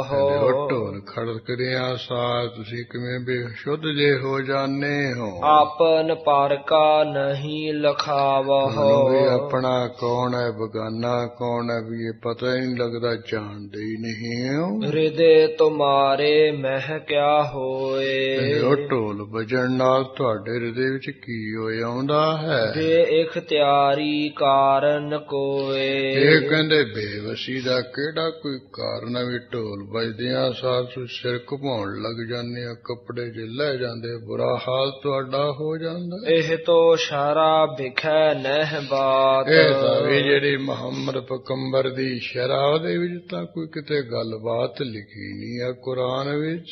ਲਖੀਅਤ ਜਾਂਤੇ ਦੰਭ ਕਮਾਤ। ਇਸ ਕਰਕੇ ਜਾਣਿਆ ਜਾਂਦਾ ਵੀ ਸੂਫੀ ਫਕੀਰੋ ਤੁਸੀਂ ਪਖੰਡ ਕਰਦੇ ਹੋ। ਸੁਨਤ ਫਕੀਰਨ ਉੱਤਰ ਦੀਏ। ਉਸ ਵੇਲੇ ਸੂਫੀ ਫਕੀਰਾਂ ਨੇ ਸੁਣ ਕੇ ਰੰਗਜੇਬ ਨੂੰ ਜਵਾਬ ਦਿੱਤਾ ਹੈ। ਏਵ ਸਿਰੜ ਦਰਵੇਸ਼ਨ ਕੀਏ। ਕਹਿੰਦੇ ਵੀ ਜਿਹੜੇ ਖਰਵਾਬ ਦੇ ਦਰਵੇਸ਼ ਉਹਨਾਂ ਨੇ ਐਸੇ ਹੱਠ ਕੀਤਾ ਹੋਇਆ। ਤੁਮ ਕਿਆ ਕਰਤ ਕਰੈ ਕਿਮ ਕੋਈ। ਤੂੰ ਕੀ ਕਹਿਣਾ ਵੀ ਸਾਨੂੰ ਕਿਵੇਂ ਕੋਈ ਮਰਜ਼ੀ ਕਰੇ। ਜਥਾ ਫਕੀਰਨ ਮਰਜੀ ਹੋਈ। ਇਹ ਤਾਂ ਸਾਡੇ ਸੂਫਾਂ ਫਕੀਰਾਂ ਦੀ ਮਰਜ਼ੀ ਹੈ, ਅਸੀਂ ਜਿਵੇਂ ਮਰਜ਼ੀ ਕਰੀਏ। ਤੂੰ ਕੀ ਕਹਿਣਾ, ਸਾਨੂੰ ਕੌਣ ਕਹਿਣ ਵਾਲਾ ਹੈ। ਮਗ ਖੁਦਾਏ ਕੇ ਜੇ ਨਾਰ ਚਾਲੇ। ਜੋ ਰੰਗ ਜਿਹੜੇ ਖੁਦਾ ਦੇ ਰਸਤੇ ਵਿੱਚ ਚੱਲਦੇ ਆ ਨਾ ਪੁਰਸ਼, ਮਨ ਵੱਧ ਜਾਏ ਪ੍ਰੇਮ ਪ੍ਰਭ ਨਾਲੇ। ਜਦੋਂ ਕਹਿੰਦੇ ਢੋਲ ਵੱਜਦਾ ਹੈ ਉਹਨਾਂ ਦੇ ਮਨ ਦਾ ਪ੍ਰੇਮ ਕਹਿੰਦੇ ਭਰ ਜਾਂਦਾ ਹੈ। ਇਸ ਦਿਨ ਸੁਰਤ ਟਿਕੀ ਜਿਨ ਰਹੈ। ਜਿਨ੍ਹਾਂ ਦੀ ਕਹਿੰਦੇ ਅੰਦਰਲੀ ਸੁਰਤ ਦਿਨੇ ਰਾਤ ਖੁਦਾ ਵਿੱਚ ਟਿਕੀ ਰਹਿੰਦੀ ਹੈ। ਇੱਕ ਦਰ ਕੇ ਆਸ਼ਿਕ ਨਿਤ ਆਹੈ। ਜਿਹੜੇ ਕੋਈ ਖੁਦਾ ਦੇ ਕਹਿੰਦੇ ਦਰਵਾਜ਼ੇ ਦੇ ਆਸ਼ਿਕ ਹੈ। ਢੋਲਕ ਆਦ ਬਜਾਵਨ ਕਰਕੇ। ਜਦੋਂ ਕਹਿੰਦੇ ਸੁਰ ਦੇ ਵਿੱਚ ਕੋਈ ਢੋਲ ਆਦਿ ਛੈਣੇ ਆਦਿ ਵਜਾਉਣਾ ਕਰਦਾ ਹੈ। ਗਨ ਖੁਦਾਏ ਗਾਵਨ ਸੰਗ ਸੁਰ ਕੇ। ਬੜੀ ਸੁਰ ਨਾਲ ਬਹੁਤੇ ਖੁਦਾ ਦੇ ਕਹਿੰਦੇ ਗੀਤ ਗਾਉਣਾ ਕਰਦੇ ਢੋਲ ਵਜਾ ਕੇ। ਤਬ ਤਿਨ ਹਿਰਦੈ ਚੋਟ ਸੀ ਲਾਗੇ। ਉਸ ਵੇਲੇ ਕਹਿੰਦੇ ਉਹਨਾਂ ਦੇ ਹਿਰਦੇ ਵਿੱਚ ਜਿਵੇਂ ਕੋਈ ਸੱਟ ਲੱਗ ਜਾਏ ਨੇ, ਸੱਟ ਵਾਂਗੂ ਲੱਗਦਾ, ਚੋਟ ਵਾਂਗੂ ਲੱਗਦਾ ਹੈ। ਬੇਇਖਤਿਆਰ ਹੋਏ ਅਨਰਾਗੇ। ਉਹ ਪ੍ਰੇਮ ਵਿੱਚ ਆਏ ਕਹਿੰਦੇ ਸਾਰੇ ਜਿਹੜੇ ਹੈ ਨਾ ਕਹਿੰਦੇ ਬੇਇਖਤਿਆਰੇ ਹੋ ਜਾਂਦੇ, ਬੇਬਸ ਹੋ ਜਾਂਦੇ ਹੈ। ਬਿਸਰ ਜਾਤ ਸੁਧ ਸਰਬ ਸਰੀਰ। ਫਿਰ ਉਹਨਾਂ ਫਕੀਰਾਂ ਨੂੰ ਕਹਿੰਦੇ ਆਪਣੇ ਸਰੀਰ ਦੀ ਸਾਰੀ ਹੋਸ਼ ਭੁੱਲ ਜਾਂਦੀ ਹੈ। ਧੀਰਜ ਕਹਾ ਸੰਭਾਰਨ ਚੀਰ। ਕਹਿੰਦੇ ਧੀਰਜ ਤਾਂ ਕੀ ਰਹਿਣਾ, ਕੋਈ ਕੱਪੜੇ ਆਦਿਕ ਸੰਭਾਲਣ ਦਾ ਕੁਝ ਨਹੀਂ ਰਹਿੰਦਾ ਹੈ। ਸੰਗ ਖੁਦਾਏ ਮਿਲਾਵਹਿ ਮਨ ਕੋ। ਕਿਉਂਕਿ ਉਹ ਜਿਹੜੇ ਸੂਫੀ ਫਕੀਰ ਆਪਣੇ ਮਨ ਨੂੰ ਖੁਦਾ ਦੇ ਨਾਲ ਮਿਲਾ ਲੈਂਦੇ ਪ੍ਰੇਮ ਨਾਲ। ਬ੍ਰਿਤ ਸਮੇਤ ਵਿਸਾਰਹਿ ਤਨ ਕੋ। ਮਨ ਦੀ ਜਿਹੜੀ ਬਿਰਤੀ ਦੇ ਸਮੇਤ ਸਰੀਰ ਦੀ ਹੋਸ਼ ਨੂੰ ਵੀ ਉਹ ਭੁਲਾ ਦਿੰਦੇ। ਜਥਾ ਚੋਟ ਕੋ ਮੂਰਛਾ ਪਾਏ। ਜੇ ਕਿਸੇ ਦੇ ਕਹਿੰਦੇ ਬਹੁਤੀ ਤਕੜੀ ਸੱਟ ਵੱਜ ਜਾਏ ਤੇ ਉਹ ਮੂਰਛਾ ਪਾਲਣ ਬੇਹੋਸ਼ੀ ਵਿੱਚ ਆ ਜਾਂਦਾ ਹੈ। ਐਸੋ ਖਿਆਲ ਤਿਨਹੋਂ ਬਨ ਜਾਏ। ਇਸੇ ਤਰ੍ਹਾਂ ਕਹਿੰਦੇ ਉਹਨਾਂ ਫਕੀਰਾਂ ਦਾ ਇਸ ਤਰ੍ਹਾਂ ਦਾ ਮਨ ਦਾ ਖਿਆਲ ਬਣ ਜਾਂਦਾ, ਇਸੇ ਹੀ ਹਾਲ ਹੋ ਜਾਂਦਾ, ਉਹ ਵੀ ਬੇਹੋਸ਼ ਹੋ ਜਾਂਦੇ, ਬੇਸੁਰਤ ਹੋ ਜਾਂਦੇ। ਤਿੰਨ ਤੇ ਸੁਨ ਨੌਰੰਗ ਨੇ ਬਰਨੀ। ਆਓ ਨਾ ਸੂਫੀ ਫਕੀਰਾਂ ਤੋਂ ਗੱਲ ਸੁਣ ਕੇ ਔਰੰਗਜ਼ੇਬ ਨੇ ਫਿਰ ਗੱਲ ਆਖੀ। ਜੇ ਕਰ ਤੁਮਰੇ ਇਹੋ ਸੱਚ ਕਰਨੀ। ਇਹ ਕਹਿੰਦੇ ਵੀ ਤੁਹਾਡੀ ਇਸ ਤਰ੍ਹਾਂ ਦੀ ਇਹ ਸੱਚੀ ਕਰਨੀ ਹੈ। ਭੋਰ ਹੋਤ ਮੈਂ ਪਰਖਨ ਕਰ ਹਾਂ। ਕਹਿੰਦੇ ਕੱਲ ਨੂੰ ਸਵੇਰ ਹੁੰਦਿਆਂ ਮੈਂ ਚੰਗੀ ਤਰ੍ਹਾਂ ਤੁਹਾਡੀ ਸਾਰਿਆਂ ਦੀ ਪ੍ਰੀਖਿਆ ਕਰਾਂਗਾ। ਕੂਰੇ ਨਹੀਂ ਬਹੁਰ ਔਰ ਧਰ ਹਾਂ। ਇਹ ਬਿਲਕੁਲ ਨਹੀਂ, ਤੂੰ ਝੂਠੇ ਨਹੀਂ ਹੋ, ਸੱਚੇ ਹੋ, ਹਿਰਦੇ ਵਿੱਚ ਧਾਰਾਂਗਾ। ਅਬ ਤੁਮ ਜਾਹੋ ਹੋ ਸਮੁਦਾਏ। ਕਹਿੰਦੇ ਹੁਣ ਤੂੰ ਚਲੇ ਜਾਓ, ਕੱਲ ਨੂੰ ਸਵੇਰੇ ਬਹੁਤੇ ਜਾਣੇ ਇਕੱਠੇ ਹੋ ਜਾਇਓ। ਇਹ ਵਿਦ ਮੋਹਿ ਦੇਹ ਦੇਖ ਰਾਏ। ਇਸ ਤਰ੍ਹਾਂ ਦਾ ਜਿਹੜਾ ਤੁਸੀਂ ਢੰਗ ਤਰੀਕਾ ਜਾਣਾ, ਜਦੋਂ ਢੋਲ ਵੱਜਦਾ, ਹਾਲ ਚੜਦਾ, ਸਿਰ ਘੁਮਾਉਣੇ ਆ ਤੇ ਹੁਣ ਹੋਸ਼ ਨਹੀਂ ਰਹਿੰਦੀ, ਇਹ ਮੈਨੂੰ ਦਿਖਾ ਦਿਓ ਚੰਗੀ ਤਰ੍ਹਾਂ। ਹੋਤ ਪ੍ਰਭਾਤ ਨਿਹਾਰਨ ਕਰਾਂ। ਕੱਲ ਨੂੰ ਸਵੇਰ ਹੁੰਦਿਆਂ ਸਾਰੀ ਮੈਂ ਸਾਰਾ ਕੁਛ ਅੱਖਾਂ ਨਾਲ ਦੇਖਣਾ ਕਰਾਂਗਾ। ਨਿਜ ਹਜੂਰ ਪਤ ਆਓ ਨਿਹਾਰਾ, ਆਪਣੇ ਸਾਹਮਣੇ ਕਹਿੰਦੇ ਜਮਾ ਕੇ ਵੇਖ ਕੇ ਫਿਰ ਮੈਂ ਭਰੋਸਾ ਕਰਾਂਗਾ। ਪੁਨ ਤੁਮ ਕੋ ਨਹਿ ਕਿਤ ਤੇ ਤਰਾਸ, ਕਹਿੰਦੇ ਫਿਰ ਉਸ ਤੋਂ ਬਾਅਦ ਤੁਹਾਨੂੰ ਕਿਸੇ ਪਾਸੇ ਤੋਂ ਕਿਸੇ ਦਾ ਕੋਈ ਡਰ ਨਹੀਂ ਹੋਵੇਗਾ। ਕਰ ਦੇਖ ਰਾਵਹੁ ਸੱਚ ਮੁਝ ਪਾਸ। ਹਾਂ, ਇੱਕ ਵਾਰੀ ਮੇਰੇ ਕੋਲ ਕਹਿੰਦੇ ਜਿਹੜਾ ਤੁਸੀਂ ਕਹਿੰਦੇ ਨੇ ਵੀ ਢੋਲ ਵੱਜਦਿਆਂ ਸਾਨੂੰ ਹਾਲ ਚੜ ਜਾਂਦਾ ਹੈ, ਪ੍ਰੇਮ ਜਾਗ ਆਉਂਦਾ ਹੈ, ਉਹ ਮੈਨੂੰ ਸੱਚਾ ਕਰਕੇ ਦਿਖਾ ਦੇਵੋ। ਸਭ ਫਕੀਰ ਚੱਲ ਬਾਹਰ ਆਏ, ਜਿੰਨੇ ਫਕੀਰ ਸੀ ਕਹਿੰਦੇ ਰੰਗਜੇਬ ਤੋਂ ਚੱਲ ਕੇ ਬਾਹਰ ਆ ਗਏ। ਇਕੱਠੇ ਜਹ ਤਹ ਭੇ ਸਮੁਦਾਏ, ਜਿੱਥੇ ਕਿੱਥੋਂ ਸੀ ਸਾਰੇ ਕਹਿੰਦੇ ਇੱਕ ਜਗ੍ਹਾ ਆ ਕੇ ਇਕੱਠਿਆਂ ਹੋ ਗਏ। ਹਿਰਦੇ ਵਿਚਾਰਹਿ ਕਰਹਿ ਬਖਾਨ, ਆਪੋ ਆਪਣੇ ਹਿਰਦਿਆਂ ਵਿੱਚ ਵਿਚਾਰ ਵਿਚਾਰ ਕੇ ਇੱਕ ਦੂਸਰੇ ਨੂੰ ਕਹਿਣਾ ਕਰਦੇ, ਇਹ ਨੌਰੰਗ ਬਾਦੀ ਬਲਵਾਨ। ਲਿਓ ਫਕੀਰੋ, ਇਹ ਜਿਹੜਾ ਰੰਗ ਜੇਬ ਹੈ ਬੜਾ ਕਹਿੰਦੇ ਝਗੜਾਲੂ ਹੈ ਤੇ ਬਲ ਵਾਲਾ ਵੀ ਹੈ। ਬਿਨ ਪਰਖੇ ਨਹਿ ਤਿਆਗਹਿ ਕਾਹੂ, ਇਹਨੇ ਸਾਡੀ ਪਰਖ ਕਰਨੀ ਹੈ, ਪ੍ਰੀਖਿਆ ਕੀਤੇ ਤੋਂ ਬਗੈਰ ਇਹਨਾਂ ਨੇ ਸਾਨੂੰ ਜਿਉਂਦੇ ਨਹੀਂ ਛੱਡਣਾ ਹੈ। ਸ਼ਕਤ ਬਿਲੋਕ ਲੇਹੁ ਨਿਜ ਮਾਹੂ, ਇਸ ਕਰਕੇ ਫਕੀਰੋ ਆਪੋ ਆਪਣੇ ਮਨਾਂ ਵਿੱਚ ਸ਼ਕਤੀ ਦੇਖ ਲੋ, ਤਾਕਤ ਦੇਖ ਲੋ ਵੀ ਆਪਾਂ ਪੂਰੇ ਉਤਰ ਸਕਦੇ ਹਾਂ। ਚਿੰਤਾ ਬਸ ਸੁਪਤੇ ਨਿਸ ਨਾਹੀ, ਕਹਿੰਦੇ ਚਿੰਤਾ ਦੇ ਅਧੀਨ ਹੋਏ ਰਾਤ ਨੂੰ ਇਹ ਸੂਫੀ ਫਕੀਰ ਬਿਲਕੁਲ ਸੁੱਤੇ ਨਹੀਂ ਵਿਚਾਰੇ। ਭਈ ਪ੍ਰਭਾਤ ਜਾਗਬੇ ਮਾਹੀ, ਵਿਚਾਰਿਆਂ ਦੀ ਜਾਗਦਿਆਂ ਜਾਗਦਿਆਂ ਰਾਤ ਲੰਘੀ ਸਵੇਰ ਹੋਈ ਆਈ ਹੈ। ਨੌਰੰਗ ਨੇ ਇੱਕ ਥਾਨ ਬਣਾਇਵ, ਇਧਰ ਜਿਹੜਾ ਰੰਗ ਜੇਬ ਹੈ ਉਸਨੇ ਕਹਿੰਦੇ ਪ੍ਰੀਖਿਆ ਕਰਨੀ ਇੱਕ ਥਾਨ ਜਾ ਐਸਾ ਬਣਵਾਇਆ ਹੈ। ਉੱਚੇ ਤੇ ਫਿਸਲਨ ਗਤ ਪਾਇਵ, ਜਿਵੇਂ ਉੱਚੇ ਥਾਂ ਤੋਂ ਕਹਿੰਦੇ ਨੀਵੇਂ ਥਾਂ ਨੂੰ ਕੋਈ ਜਾਂਦਾ ਹੋਏ ਤਿਲਕਣਾ ਪਾਏ, ਤਿਲਕ ਜਾਏ। ਉੱਚੇ ਥਾਂ ਤੋਂ ਇੱਕ ਨੀਵਾਂ ਥਾਂ ਜਾ ਬਹੁਤਾ ਕਰ ਦਿੱਤਾ ਹੈ। ਤਰੇ ਤੰਦੂਰ ਲੋਹ ਕੋ ਧਰਿਓ, ਉਹ ਜਿੱਥੇ ਨੀਵਾਂ ਜਾ ਥਾਂ ਹੇਠਾਂ ਉਹਦੇ ਹੇਠਾਂ ਜਾ ਕਹਿੰਦੇ ਲੋਹੇ ਦਾ ਇੱਕ ਤੰਦੂਰ ਲਿਆ ਕੇ ਰਖਵਾ ਦਿੱਤਾ ਹੈ। ਅਗਨ ਤਪਾਏ ਲਾਲ ਸੋ ਕਰਿਓ, ਲੱਕੜਾਂ ਜੀਆਂ ਪਾ ਕੇ ਅੱਗ ਨਾਲ ਤਪਾ ਕੇ ਉਹ ਤੰਦੂਰ ਨੂੰ ਕਹਿੰਦੇ ਲੋਹੇ ਨੂੰ ਲਾਲੋ ਲਾਲ ਕਰ ਲਿਆ ਹੈ। ਜਿਸ ਕੋ ਦੇਖਤ ਉਪਜਤ ਤਰਾਸ,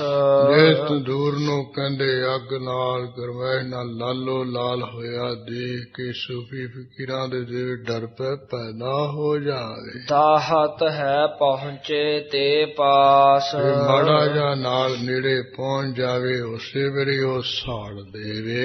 ਉੱਪਰ ਬੈਠਕ ਭਲੀ ਬਣਾਏ, ਆ ਉੱਪਰ ਉੱਚੇ ਥਾਂ ਕਹਿੰਦੇ ਬੈਠਣ ਵਾਲੀ ਜਿਹੜੀ ਜਗ੍ਹਾ ਹੈ ਚੰਗੀ ਬਣਾਈ ਹੈ। ਕਾਇਕ ਦੀਏ ਤਹਾਂ ਬਿਠਾਏ, ਉੱਚੀ ਥਾਂ ਜਿਹੜੇ ਕੋਈ ਗਾਉਣ ਵਾਲੇ ਹੈ ਢੋਲ ਛੈਣੇ ਖੜਕਾਉਣ ਵਾਲੇ ਉਹਨਾਂ ਨੂੰ ਬਿਠਾ ਦਿੱਤਾ ਹੈ। ਤਬ ਸਭ ਸੂਫੀ ਦੇ ਕੇਰ ਫਕੀਰ, ਜਿਹੜੇ ਕਹਿੰਦੇ ਸੂਫੀਆਂ ਦੇ ਭੇਖ ਦੇ ਵਿੱਚੋਂ ਫਕੀਰ ਹਨ, ਕਰੇ ਹਕਾਰਨ ਆਪਣੇ ਤੀਰ। ਸਾਰਿਆਂ ਨੂੰ ਰੰਗਜੇਬ ਨੇ ਆਪਣੇ ਕੋਲ ਕਹਿੰਦੇ ਸੱਦ ਲਿਆ ਹੈ। ਤਹ ਬਿਠਾਏ ਢੋਲਕ ਬਜਵਾਈ, ਉੱਚੀ ਥਾਂ ਕਹਿੰਦੇ ਬਿਠਾ ਕੇ ਨਾ ਢੋਲ ਜਾ ਬਜਵਾਇਆ। ਸੁਰ ਆਲਾਪ ਕੈ ਤਾਨ ਬਸਾਈ, ਸੁਰ ਵਿੱਚ ਆਲਾਪ ਜਾ ਕਰਕੇ ਤਾਨਾਂ ਵਿੱਚ ਪਾ ਕੇ ਪਿਖ ਫਕੀਰ ਕਰ ਤਰਾਸ ਕਨੇਰਾ। ਉਧਰ ਕਹਿੰਦੇ ਜਿਹੜਾ ਤੰਦੂਰ ਤਪ ਰਿਹਾ ਉਹਦੇ ਵੱਲ ਨਹੀਂ ਦੇਖ ਕੇ ਫਕੀਰ ਜਾ ਬੜਾ ਡਰ ਕਰਦੇ ਵੀ ਤਿਲਕ ਕੇ ਵਿੱਚ ਜਾ ਡਿੱਗੇ ਮਰਾਂਗੇ। ਕਿਸ ਹੋ ਨ ਚੜਿਓ ਹਾਲ ਤਿਸ ਬੇਰਾ, ਤੰਦੂਰ ਵੱਲ ਨਹੀਂ ਦੇਖ ਕੇ ਕਿਸੇ ਨੂੰ ਕੋਈ ਹਾਲ ਨਹੀਂ ਚੜਿਆ, ਕੋਈ ਸਿਰ ਨਹੀਂ ਮਾਰਨ ਲੱਗਿਆ।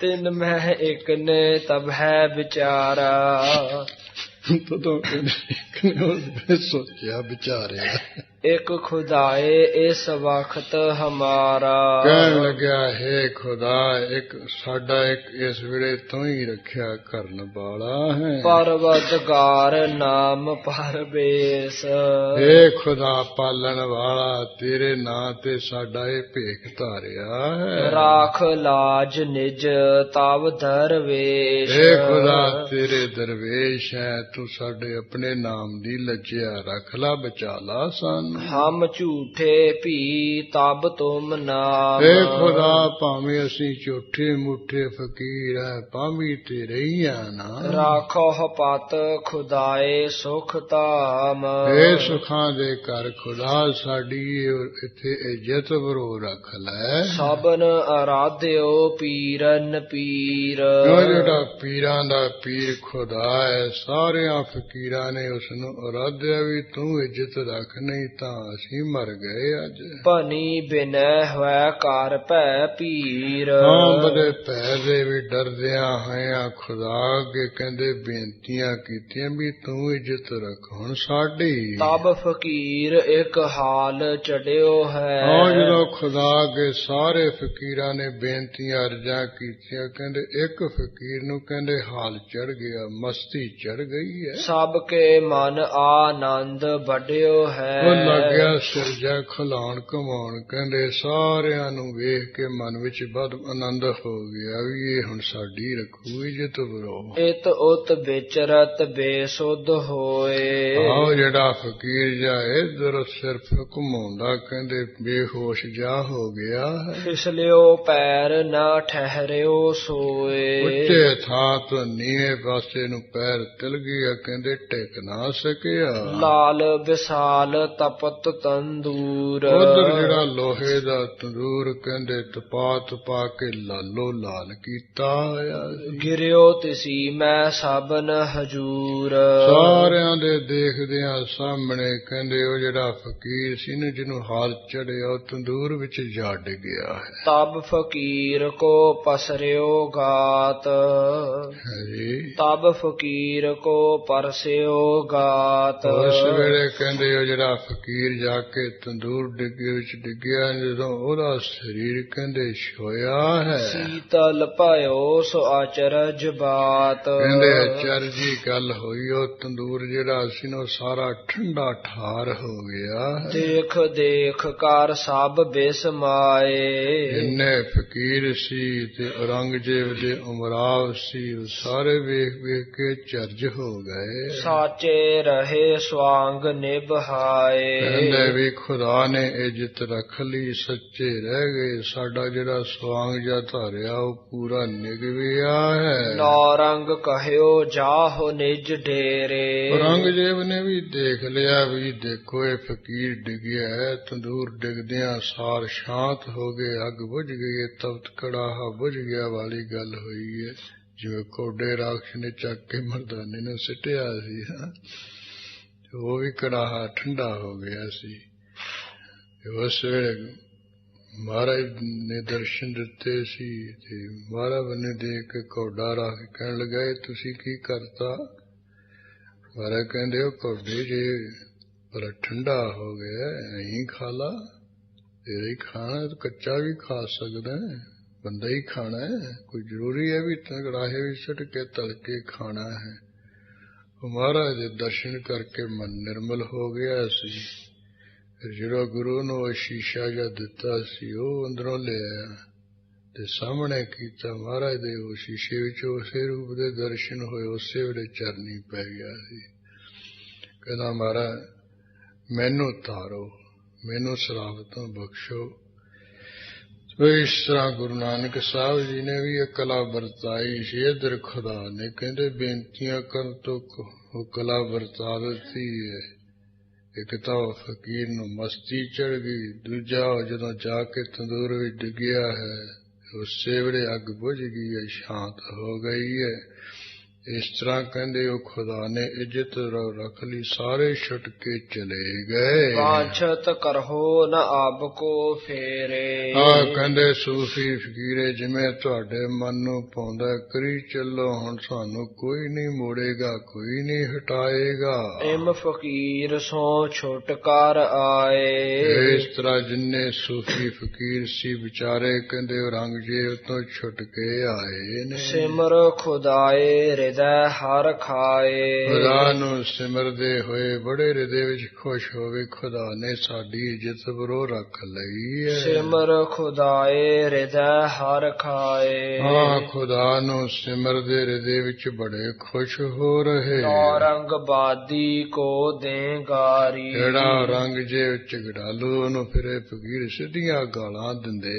ਅਰਹਿ ਮੂਡ ਦਰਵੇਸ਼ ਅਗਾਰੀ। ਸਾਡੇ ਬੜੇ ਦਰਵੇਸ਼ਾਂ ਕੇ ਮੂਰਖਾ ਝਗੜਾਲੂਆ ਤੂੰ ਅੜਦਾ ਭਿੜਦਾ ਏ। ਦੋਹਰਾ ਆਵਤ ਜਾਤੇ ਬੇਨਵਾ। ਇਹਨਾਂ ਵਾਂਗ ਹੀ ਕਹਿੰਦੇ ਬੇਨਵਾ ਨਾਮ ਦੇ ਫਕੀਰ ਹੈ, ਉਹ ਵੀ ਆਉਂਦੇ ਹੋਏ ਜਾਂਦੇ ਹੋਏ। ਸਭ ਪਰ ਕਰਹਿ ਆਵਾਜ਼। ਸਾਰਿਆਂ ਉੱਪਰ ਕਹਿੰਦੇ ਇਸ ਤਰ੍ਹਾਂ ਦੀ ਆਵਾਜ਼ ਕਰਦੇ ਹੋ, ਮੁਸਲਮਾਨੋ ਕਿਉਂ ਸ਼ਰਾਬ ਵਿੱਚ ਫਸੇ ਹੋਏ ਹੋ, ਸ਼ਰਾਬ ਫਾਹੀ ਹੈ, ਇਹ ਫਾਹੀ ਤੋਂ ਨਿਕਲ ਜਾਓ। ਇਸ ਤਰ੍ਹਾਂ ਇੱਕ ਖਵਾਜਾ ਹਸਨ ਬਸਰੀ ਹੋਇਆ ਹੈ, ਇਹ ਮੁਸਲਮਾਨਾਂ ਦੇ ਵਿੱਚੋਂ, ਉਹਦੇ ਪੈਰੋਕਾਰ ਜਿਹੜੇ ਨੇ ਉਹਨਾਂ ਨੂੰ ਬੇਨਵੇ ਕਿਹਾ ਜਾਂਦਾ ਹੈ। ਉਹ ਜਿਹੜਾ ਖਵਾਜਾ ਹਸਨ ਬਸਰੀ ਹੈ ਉਹਦੇ ਪੈਰੋਕਾਰ ਜਿਹੜੇ ਬੇਨਵੇ ਲੋਕ ਹੈ, ਉਹ ਸਾਰਿਆਂ ਉੱਪਰ ਕਹਿੰਦੇ ਆਵਾਜ਼ ਕਰਦੇ, ਆਵਾਜ਼ ਦਿੰਦੇ ਹੋ ਸ਼ਰਾਬ ਵਿੱਚੋਂ ਨਿਕਲ ਜਾਓ, ਕਿਉਂ ਫਾਹੀ ਵਿੱਚ ਫਸੇ ਹੋਏ ਹੋ, ਨਹੀਂ ਤਾਂ ਅੱਗੇ ਵੀ ਫਸਾਓਗੇ। ਕਿਤਕ ਮੁਲਾਨਨ ਸੰਗ ਭੀ। ਕਈ ਜਿਹੜੇ ਮੁਲਾਣੇ ਲੋਕ ਉਹਨਾਂ ਦੇ ਨਾਲ ਵੀ ਕਰਹਿ ਤਰਕ ਨਾ ਸਾਜ। ਇਸ ਤਰ੍ਹਾਂ ਜਿਹੜੀ ਤਰਕ ਹੈ ਉਹਨੂੰ ਦੀ ਸਾਜਨਾ ਕਰਦੇ। ਜਦੋਂ ਕਿਤੇ ਮੁਲਾਣੇ ਮਿਲ ਜਾਂਦੇ ਕਹਿੰਦੇ ਉਹ ਕੀ ਬਾਂਗਾਂ ਜੀਆਂ ਦੀ, ਕੀ ਸ਼ਰਾਬ ਵਿੱਚ ਫਸੇ ਪਏ ਹੋ ਤੁਸੀਂ, ਛੱਡੋ ਖਹਿੜਾ, ਸਿੱਧਾ ਖੁਦਾ ਖੁਦਾ ਕਰੋ। ਇਸ ਤਰ੍ਹਾਂ ਉਹਨਾਂ ਨਾਲ ਵੀ ਤਰਕ ਕਰਦੇ ਸਨ।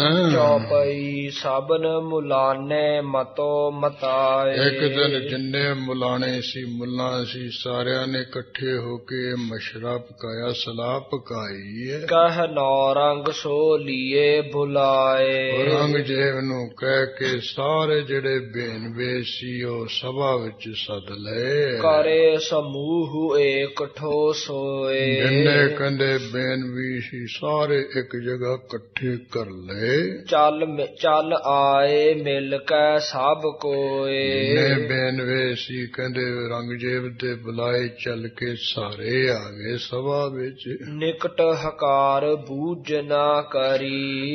ਇੱਕ ਬੇਨਵੇ ਨੂੰ ਕੋਲ ਜੇ ਸੱਦ ਕੇ ਤੇ ਔਰੰਗਜ਼ੇਬ ਨੇ ਗੱਲਬਾਤ ਜੀ ਪੁੱਛਣਾ ਕੀਤੀ। ਸ਼ਰਾ ਵਹਿਰ ਤੁਮ ਕਿਉ ਮਤ ਤਰੀ। ਹਲਿਓ ਬੇਨਵੇ ਸ਼ਰਾ ਤੋਂ ਬਾਹਰ ਵਾਲੀ ਤੁਸੀਂ ਅਕਲਵਰ ਜੀ ਕਿਵੇਂ ਧਾਰਨ ਕੀਤੀ, ਸਿਵੇਂ ਸਲਾਹ ਧਾਰੀ ਬੇਵਾਰੇ ਹੋ ਰਹੇ ਹੋ। ਸਾਦਰ ਕਿਸੈ ਨ ਬਾਕ ਬਖਾਨਾ। ਕਿਸੇ ਮਨੁੱਖ ਨੂੰ ਵੀ ਸਤਿਕਾਰ ਨਾਲ ਤੁਸੀਂ ਬਚਨ ਨਹੀਂ ਕਹਿੰਦੇ, ਸਿੱਧੀਆਂ ਗਾਲਾਂ ਕੱਢਦੇ ਹੋ। ਹਾਸ ਸਮੇਤ ਤਰਕ ਨ ਠਾਨਾ। ਜਿਹੜਾ ਕੋਈ ਸ਼ਰਾਬ ਵਿੱਚ ਚੱਲਦਾ ਉਹਨੂੰ ਹਾਸ ਵਾਲਾ ਮਖੌਲ ਕਰਦੇ, ਤਰਕ ਕਰਦੇ ਹੋ ਤੁਸੀਂ। ਕਿਆ ਤੁਮਨੇ ਆਪਣੇ ਮਨ ਜਾਣੀ। ਉਹ ਬੇਨਵਿਆ ਤੁਸੀਂ ਆਪਣੇ ਮਨ ਵਿੱਚ ਕੀ ਜਾਣੀ, ਕੀ ਧਾਰੀ ਹੋਈ ਹੈ। ਨਹਿਦ ਹੋ ਕਿਮ ਜਿਸ ਤੇ ਮਾਨੀ। ਤੁਸੀਂ ਆਪਣੇ ਆਪ ਵਿੱਚ ਵੱਡੇ ਹੋ ਗਏ ਤੇ ਬੜੇ ਮਾਨੀ ਹੰਕਾਰੀ ਬਣੇ ਬੈਠੇ ਹੋ। ਤਿਆਗੋ ਸਗਲ ਨਾ ਮਨ ਮਤ ਕੀਜੈ। ਬੇਨਵਿਆ ਮਨ ਮਤ ਕਰਨੀ ਸਾਰੇ ਛੱਡ ਦੇ, ਇਹ ਜੀ ਨਾ ਕਰਿਆ ਕਰੋ, ਗਾਲ ਕੱਢ ਕੇ ਨਾ ਗੱਲ ਤਰਕ ਨਾ ਕਰਿਆ ਕਰੋ ਕਿਸੇ ਨੂੰ। ਚੱਲਨ ਸ਼ਰਾ ਕੋਹ ਮਾਰਗ ਲੀਜੈ।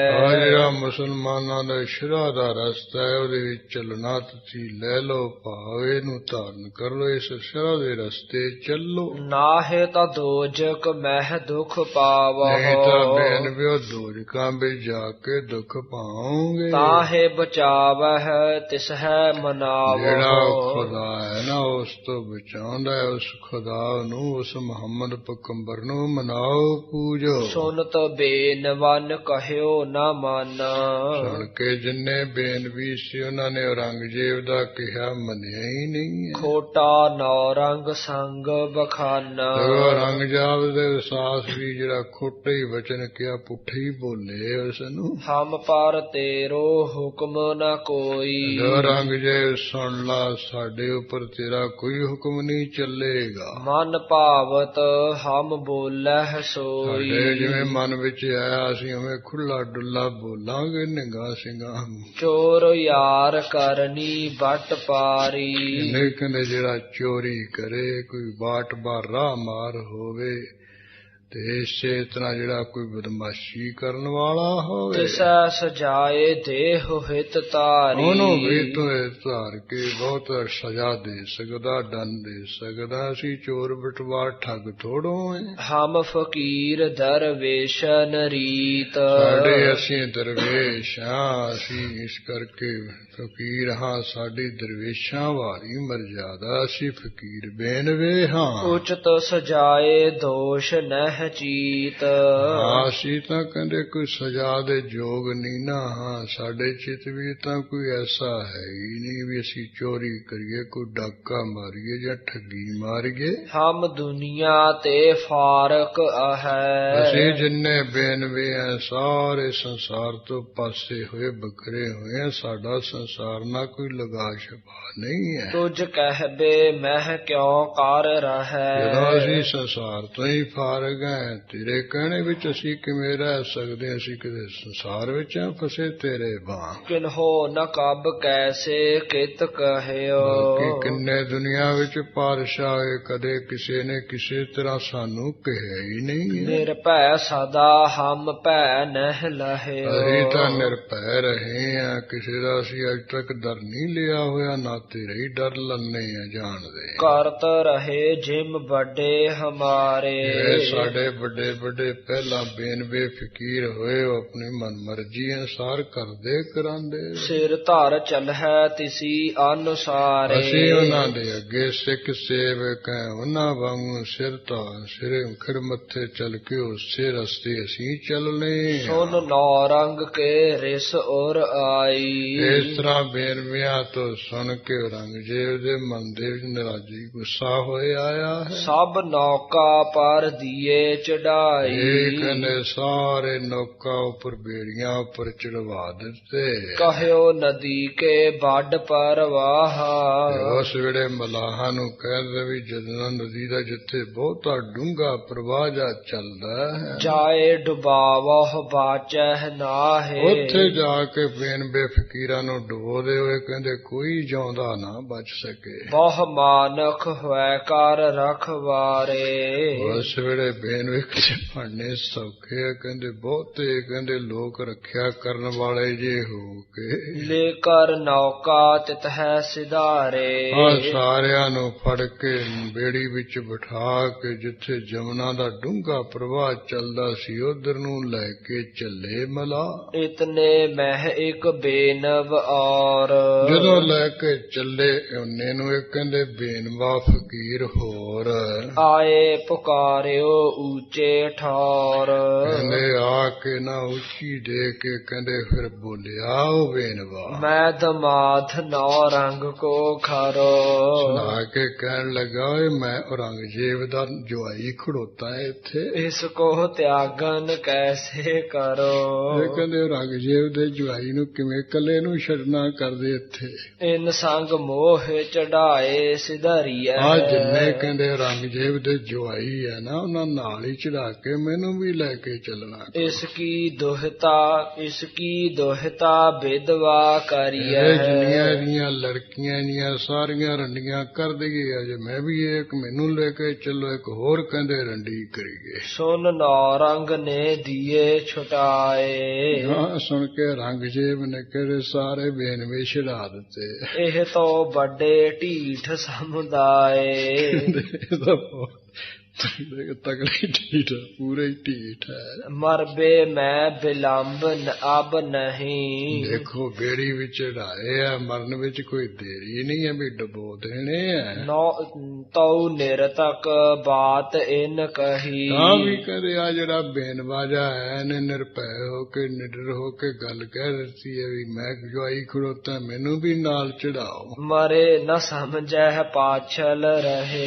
ਇਹਨੇ ਜਿਹੜੇ ਪਿੱਛੇ ਜਾਂਦੇ ਰਹਿ ਜਾਣਗੇ ਉਹਨਾਂ ਨੇ ਕਿਹੜਾ ਸਮਝਣਾ। ਉਹ ਵੀ ਹੱਠ ਤੇ ਅਰਹਿ ਪੰਥ ਅਸ ਹੈ। ਕਹਿੰਦੇ ਖੁਦਾ ਦਾ ਪੰਥ ਹੀ ਹੋ ਜਾਏ, ਇਹਨਾਂ ਨੇ ਹੱਠ ਹੀ ਫੜਨਾ, ਇਹਨਾਂ ਨੇ ਨਹੀਂ ਮੰਨਣਾ, ਇਹ ਤਾਂ ਜਵਾਈ ਬਣ ਕੇ ਮਰਨਗੇ। ਇਨ ਕੋ ਤਿਆਗੋ ਕੁਛ ਨਹਿ ਕਹੋ।